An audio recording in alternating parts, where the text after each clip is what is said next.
right here on the Muskegon Channel. Andy O'Reilly, Dave Cackley's over there stretching out his neck. He's getting all ready to rock and roll. I'm ready. Everybody's ready for a Monday. Big weekend? It was a nice weekend. Yeah? I had an issue on a Friday afternoon, and it was the first time I had been to my son's field day.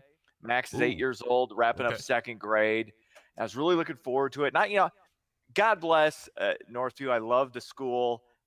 His teacher's great. Everything's awesome from an educational standpoint. Got no complaints.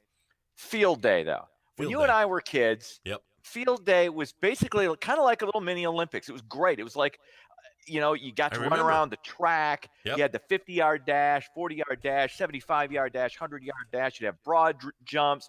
You'd have the hurdles where they put the little plastic hockey stick on those two little wooden things, and if you knocked it over, it was no big deal. But I mean, it was good, fun competition. And I go there, and it's sponge relays and frisbee tosses, and it was just this. What is this? That's not field day. Yeah, that's a joke. What do you? Did you turn into that dad? No, I just watched it. I enjoy. I support my kid even when he's doing dumb stuff like that. It's like, okay, kids are having fun. It's fine, I guess.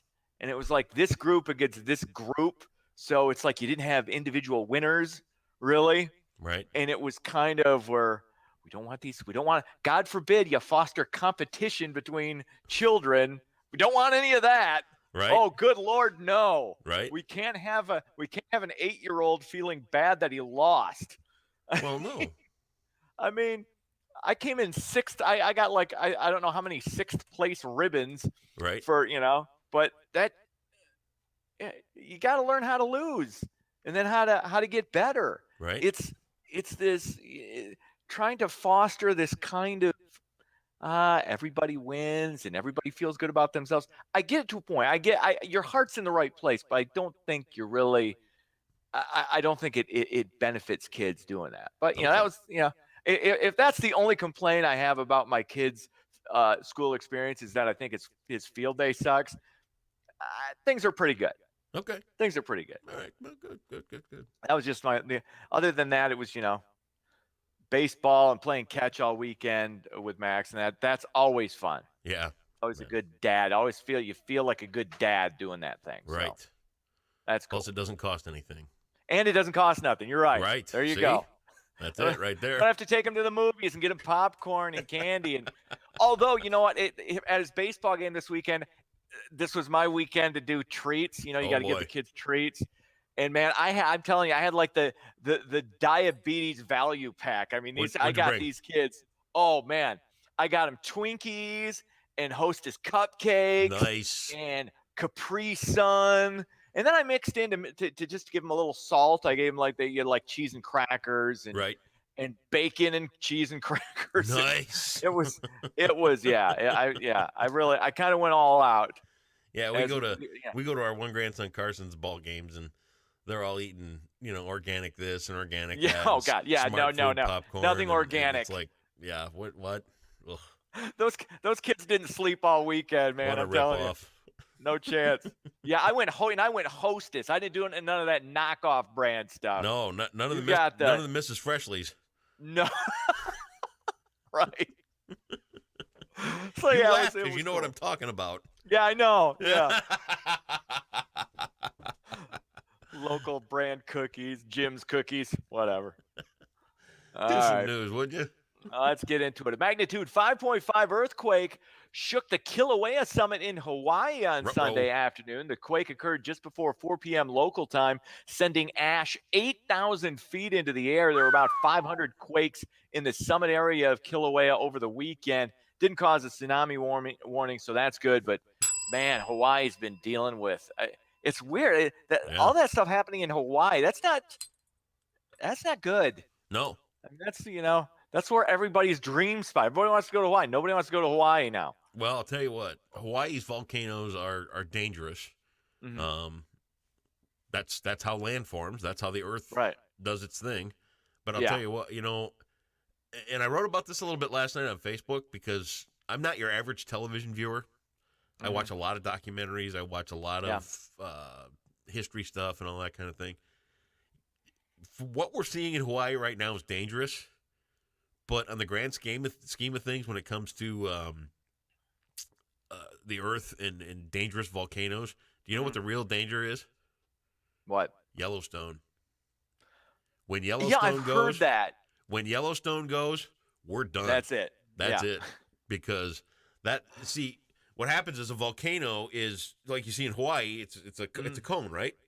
Right. Well, Yellowstone is a giant caldera, and it's just a big depression in the earth that, and it's swelling right now. It's in the process of swelling. Now, it could be tomorrow. It could be 200,000 years from now. We don't know. Right. It's overdue for another big explosion. I can tell you that. But that will literally, when Yellowstone blows, if it blows to its full potential, to give you an idea of the size and scope of the mess it's going to create, it'll put Michigan under about 4 inches of almost glass dust. You'll be inhaling glass when the ash starts falling. So, just a little point to ponder. Just something to look forward to on a Monday. So, nothing to worry about. No, we're fine. Like I said. Because there's nothing you're going to be able to do about it anyway when it happens. Right. But that's the one everybody's going to keep an eye on. Of just course. Saying. There you go. Well said. All right. Thanks for that uplifting insight. A new study, speaking of Facebook, shows U.S. teens are increasingly turning away from Facebook. According to the Pew Research Center, only 51% of U.S. Teenagers now use the social networking site. That's a 20% drop since 2015. Of course, they're on Instagram, they're on Snapchat. Some adults are kind of gravitating more towards that. And I'm still Mahmoud for another week here on Facebook. So what teenager wants to be on Facebook anymore? It's for your parents now. Yeah. It's for us. Yeah. And increasingly less for us because a lot of people are just kind of tuning it out. I'm still perfectly okay with Facebook. I really am. Of course you are. Yeah. I don't mind it. I think it's fine. It's fine. It's fine. I mean, help desk sucks, and people are throwing out opinions about everything, and seem to care about things they never used to care about. Last week, you were saying that you were all about freedom of speech. I am all about freedom of speech. You have the right. Hey, wait a second. Just because I think it's stupid doesn't mean you don't have a right to do it. Obviously, you have the right to do it. Okay. And I have the right to criticize it. You just I did, think and that's fine. People spout off about everything all the time. They pretend to be educated and interested in things I don't really think they're all that interested or educated about, especially when it comes to politics. I think it's stupid. I think most of it is dumb. But, hey, you got the right to do it. If you want to use that platform and talk about that or talk about your cat, fine. Whatever. That's cool. You have the right to do it. I'm not saying you don't have the right. That doesn't mean I'm anti-free speech because I think what you say is stupid. There you I go. just have the right also to think what you're doing or saying is stupid. I would like to add this of Facebook. Mm-hmm. I think dead pet posts should be outlawed. What? Okay. Now who's the anti-free speech guy? I'm not anti-free speech. Why can't I post a picture of my dead cat? Why can't I do that? Because it's. Why can't I take a picture of roadkill? Well, it's not that. I just think what? It harshes my mellow. Oh, okay. This from the guy who just said we're all about to die when Yellowstone blows. Yeah, that harshes your mellow. That's right, man. I'm scrolling through Facebook, and next thing you know, it's like our poor cat Fluffy had to be put down today. It's like, great, thanks. Ruined my entire day. Thanks. Yeah, right. I was just thinking about the extinction of the human race, but that's bringing me down. Yep, that's it right there. Okay, fine.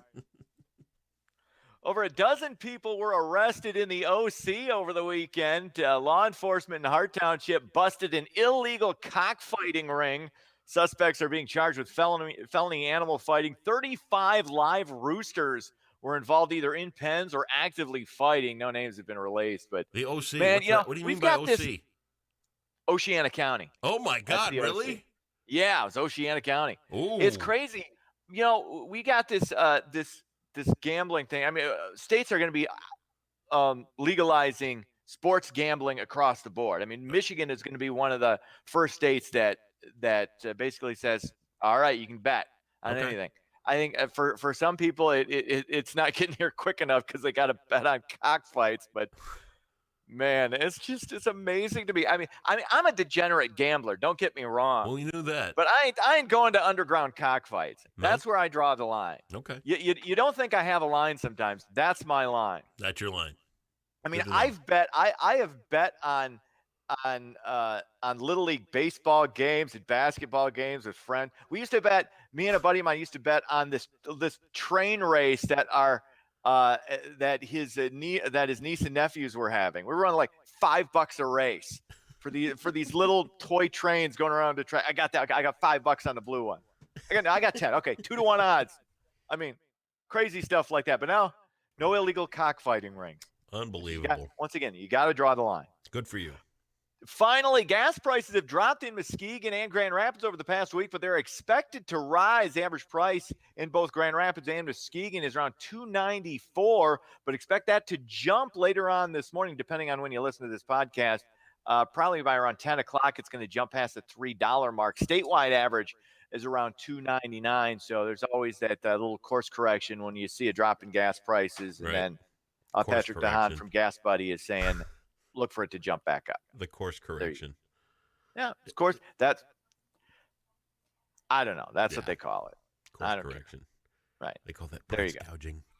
Yeah. Well, price gouging, course correction, tomato, potato, whatever. Yeah, right. Sports. Cubs win. They blanked the Mets 2-0. Tigers had a 4-game winning streak. That's no more. Toronto doubles up Detroit 8-4, 28-31. Still 3 games under that 500 mark. They were making me nervous. I'm not going to say, I'll be honest, I was getting a little bit nervous. Once I got to 28-30, I was like, okay, guys, come on. Go back to being Detroit. And they went back to being Detroit. Well, just think about this. Think about this. I want you to think about this as we're heading out for the day. I want you to think that $20 loss means another quality day of playing catch in the backyard. There you go. There you go. Dad, can we please go to the trampoline park? Sorry, Max, I lost $20 again on the gambling. There you go. And Andy will push me out of a moving car if I don't pay him. Jump on the couch cushions. You'll be fine. See you tomorrow, man. See ya.